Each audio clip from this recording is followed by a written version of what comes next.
Hey, what's up, zoners? Today, we are still trying to find the next Puka Nakua, the next Kyron Williams. This is episode 3 of a 3-episode series. So for the last 3 weeks, man, we've been accumulating, man, everything from the preseason games, all of the training camp buzz, to try to find the next unknown player that could help you win championships, okay? I added a couple new names this week. I will start off with that, and then at the end, we will go over the old tried and tested names, you know, just kind of like Iosivas. Yeah, Iosivas, Andre Iosivas? Iosivas? Something like that, man. But we've got some new names here that could literally break your league and are on your waiver wires if you already drafted, man. So I've got all my notes typed out. I'm going to share that with you right now. All right, next up, man. I'm almost going from 6 to midnight right now. Carson Steele, running back for the Chiefs. Holy shit, dude. You know me. I've talked shit about Isaiah Pacheco for 2 years.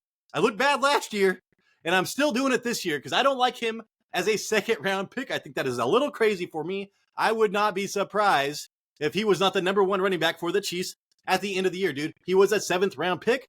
Guess what? A couple picks later this year, they got Carson Steele because he went undrafted, man. Rushed 4 times for 50 yards and a touchdown with a long of 31. He is explosive. Preseason week 3, I was all about Luis Zamet on that team.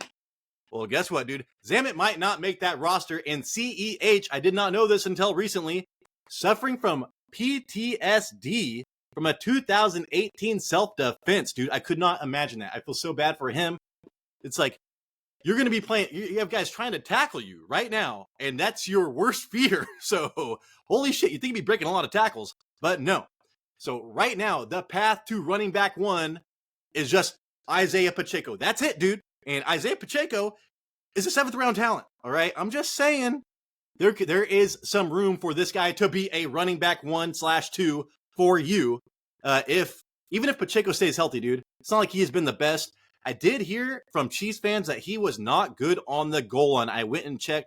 Pacheco had 9 rushing attempts inside the 5-yard line and converted 5 rushing touchdowns.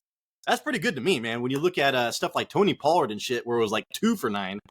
Chiefs beat writers predicts Steele will become the favorite goal line back. And now with Xavier Worthy, and I know Hollywood Brown is injured, but look at Xavier Worthy on this team, dude. This team will be much more explosive this season with a lot more points scored. Dude, Carson Steele, give him to me. Last pick just pick him last, man. Pick your kicker, your defense, and then get Carson Steele in the very last round of your fantasy football drafts. Next up, dude. This guy is climbing up my boards, man. I keep on hearing about this guy, and then I heard Sean McDermott just go off on this dude.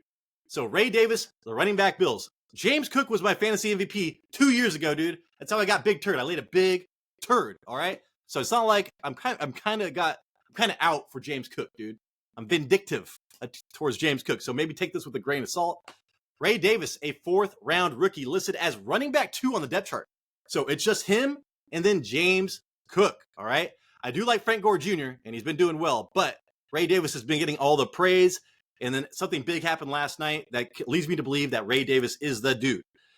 And I talk about him being a physical runner. We'll talk about that in a little bit. But he is also a great pass catcher, averaged 10 yards per reception, man, and led Kentucky with 7 touchdown receptions last year. Let's see, 8 rushes for 58 yards preseason week 2, and then he did not play preseason week 3. No starters did. Frank Gore Jr. did. So that is where I'm drawing the line here, dude. It's just like Puka Nakua last year. When they do not play you, that means that you're in, dude. You are in. They saw enough. Look at Rico Dowdle, played 1 game preseason week 1. He saw enough. This guy did have fumble issues in camp. And then, what's his name? James Cook had drop issues in camp, so they both had their issues. Look for Ray Davis to maybe take over as the starting running back. And then Joe Brady, dude. You saw when Joe Brady, the offensive coordinator, took over play calling for the Bills last year, they started running the ball all the time, man. So there might be enough in this offense, dude, for 2 running backs anyways. I remember one year I started Freddie Jackson and Marshawn Lynch. That was a bad year. Sean McDermott just quoted praising Ray Davis for his physical run style and seeking contact. All right? Does that sound like James Cook to you? Fucking hell no, it does not. So they have themselves a physical runner, a defensive head coach. Ray Davis, dude. You would do a lot worse than getting Ray Davis on your team in the very last round. Next up, dude, there was a big trade, right? Jahan Dotson, if you go by all the metrics, should have been a breakout player last season. Everybody loved him last season. Did not happen, even with them throwing the ball more than anybody in the league, dude. Sam Howell, Eric Bieniemy, that crazy shit over there. Jahan Dotson to the Eagles. And then, so we're talking about Dyami Brown, Luke McCaffrey, all right? So when I saw this, all of the Commanders' homers chimed in. This is a Dyami Brown post. Dyami Brown is the guy to own here for the Commanders fans, according to them. But to me, I like Luke McCaffrey because he's young, dude. What's his name? Dyami is a third-round draft pick from 2021.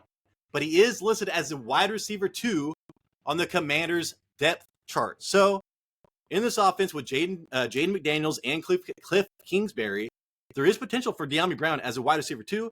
But Luke McCaffrey, maybe through the year, will get those reps and finish strong. So higher upside, Luke McCaffrey, but maybe as a flex, Dyami Brown, man, is somebody to look out for.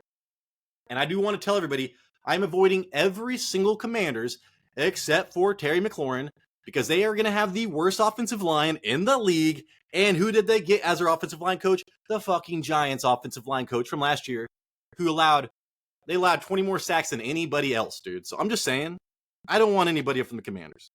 Next up, it's kind of jacked up right here because of the way I spaced it. Sorry, guys. My parents are in town, so I've got to do this fast. Can't edit the hell out of it like I usually do. So next up, Kamani Vidal, dude. Something happened yesterday that made me very happy as well. Just bolstered my confidence in Kamani Vidal. He does have 2 people ahead of him, but 2 old, injured assholes, all right? 6th-round rookie, running back for the Chargers. He was drafted by Jim Harbaugh. I talked about how college coaches going to the NFL hit on all their draft picks immediately, pretty much. And this is a Jim Harbaugh draft pick, so I love that. Reports were out that he was going to lose roster spot to Jarrett Patterson. And then Vidal came out and got 10 rushes, for 49 yards, 11 for 49, did pretty well. And then the reports came out that he was injured all camp. And so that is why he was almost going to lose a roster spot to Jarrett Patterson. And then guess what, dude? The game happened yesterday, and he did not play along with the rest of the starters. Jarrett Patterson played along with all of the bums. All right. So to me, Kamani Vidal, dude, on the team is the running back to own for the Chargers. All right. Now we're going to the tried and true, man. So I'm hearing a lot about Andre Iosivas anyway now. I've been talking about him for a month, I think. Wide receiver for the Bengals, man. And I pretty much just copied and pasted from last couple of weeks because he has not played. But still, Burrow kept repeating, Iosivas is going to have a big year inside or out. Jamar Chase not playing this preseason or showing up to training camp. And Iosivas was running those outside routes and killing people. And then they moved him in the slot 2 weeks ago. Even with T. Higgins taking rest and stuff like that, he was killing people in the slot, especially versus zone. And to me, dude, Tyler Boyd, some of these players have been great for PPR flex options in fantasy. And this guy is more talented than Tyler Boyd. I love what I've seen from him from tape and everything else. If something happens to Jamar Chase or T. Higgins, which happens every fucking year, dude, this guy could literally be a wide receiver 2 or potentially wide receiver 1 for you. I'm higher on Joe Burrow than anybody else. His first full training camp, I've been higher on Joe Burrow than I have him over CJ Stroud since last year, dude. And again, week 18 of last year, 2 touchdowns on 7 targets, offensive head coach, Andre Iosivas. And then again, dude, Jordan Whittington for the Rams, 6th-round rookie from Texas. Cooper Kupp has taken him under his wing. There's a video montage, dude, of all the Jordan Whittington stuff on Reddit right now. And it's just like, dude, this guy knows how to ball. How'd they do it again? How did they do it again? Well, Jordan Whittington, to me, is not going to be very much of a factor, but Puka is injured. Cooper Kupp coming off that injury-ridden season, all right? So we need to pay attention to the health of everybody going into the season. And again, he wore a mic during the preseason game, and that was like a big deal to like insiders and stuff. They are promoting him. Like, it's not like they're just hiding this guy on the sidelines, man. Jordan Whittington could be a huge part of this offense. It's just 2 injured people in front of him. That's the only thing. Next up, dude, this guy right here has not been lining up Here, I'll do some spaces on this. Sorry, guys, man. I know this sucks, but my parents are in town. Give me a break, dude. I think you get some work with your family in town. That shit does not happen, dude. Dylan Laube. I was so pumped on this guy. Everything coming out of camp, everything I've seen on tape, all of the college stats, the 3-cone drill, dude, which I love. In the combine, he had the third fastest 3-cone drill, which, correlates to fantasy football or running back success in the NFL more than any other thing. But then in preseason, he has sucked so bad, dude. And then he played last night with no starters. So not good for a Dylan Laube, but I did want to hit it. So Zamir did not play last night. And again, dude, he went against the scrubs. He got 4 rushes for 8 yards preseason week 1, 3 rushes for 8 yards week 2, 3 rushes for 12 yards week 3. This guy has not done well at all, dude. I have not been seeing anything from him. But this running back position for the Raiders is a very valuable one. So we need to pay attention. And then, all right, guys, Eric Gray, dude. This is concerning me. I did like Turbo Miller. We do not. So, all right, Devin Singletary is the running back for the Giants right now. Who gives a shit, dude? I mean, who really gives a shit? That guy, if that guy was not the starter halfway through the season, would that surprise anybody? No. And then I saw Eric Gray, dude, on the first preseason game. I'm like, who the hell is this guy, dude? So the Giants have like over 370 snaps of their, running back touches to hand out after Matt Breida and Saquon Barkley left. Eric Gray is a 5th-round draft pick from last year by Dayball. We love that. Did not play last night, okay? He did not play preseason week 3. That is huge to me. That's big to me. I think there's still that Jones Jr. guy that's ahead of him, but Eric Gray is more interesting to me. And this is tied into the next guy that we're going to talk about, Dante Miller.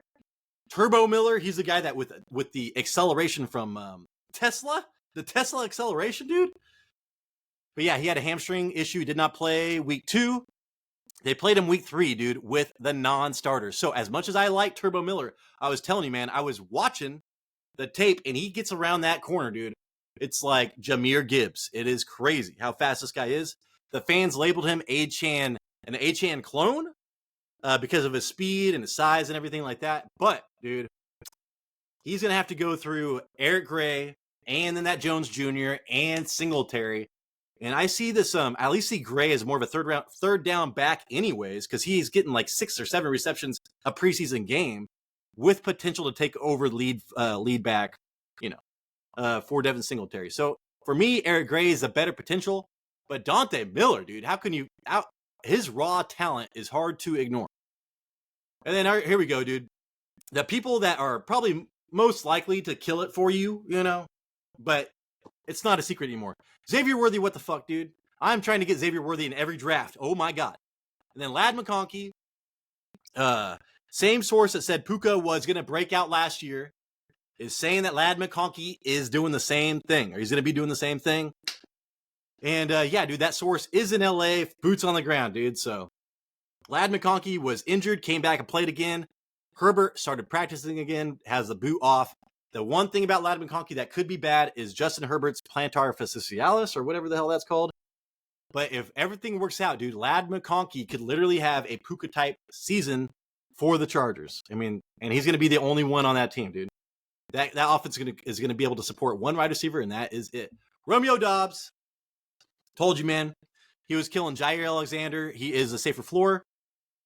Rico Dowdle has not played since preseason week, 2? Or no, 1, because they saw enough. And that guy could be a league winner right there. And then again, Brian Thomas Jr., as far as preseason hype goes, dude, this guy's been getting hyped out of control. And he did catch a 38-yard pass, and Evan Ingram got those 2 touchdowns, but Christian Kirk did not play. And remember, Evan Ingram actually did not do well until Christian Kirk did not play last year. Chase Brown, dude. I might need to put him higher on this list. But when I watch, the Bengals fans don't like him. It's everybody outside of the Bengals facility that actually likes him. If you listen to the Bengals fans, are like, have you seen him? He's got no vision and all this shit. But I did put down that he was 16th in forced missed tackles per attempt. And that is a great stat for running backs. So, And then JSN, dude. I'm starting to think about Jackson Smith and Jigba might be fucking crazy, dude. Because Tyler Lockett has been injured the entire season. And then I was just watching preseason last, night. And I've been telling people that it's the air raid offense, man. The college air raid offense that Ryan Grubb, or whatever his name is, Coach Michael Penix at Washington, is now the offensive coordinator for Seattle. And they're going to throw the ball all the time. Dude, it was 7-0. The first quarter was over. There was no pass attempts from Geno Smith. I mean, no rushing attempts for Seattle. The entire first quarter, there was no rushing attempts for Seattle. So I was tripping balls, dude. I was like, JSN, man, I gotta rocket him up. So I just wanted to throw him in at the end of this list. All right, I'm gonna stop sharing right now. Hey, man, what can I do? Hopefully I earned. Hey, that's the show, man. Hopefully I earned 8 thumbs up. Hopefully I earned a subscription, man. And if you watch this show, please comment down below, man. You know, give support to one of these players or add somebody new. Because right now, in the next 2 weeks, I mean, after that first week, all the league winners, the Pukas and stuff like that, will be on people's rosters. All right, so this is the chance to get these guys. I know I gave you a lot of names, but I told you the ones I have most confident in, and some of the hot risers as of late, okay? So, I mean, hey, stick around, watch our shows. I will be talking about this until our draft is on a week from today. So for a whole week, I will be talking about these players on our episodes. So tune in for that. Hey, man, please subscribe. God, we need you. We need you. Come on, man. We need you. All right. So this is Tyler, Big Turd Ward. This is the Fantasy Red Zone. And I appreciate you.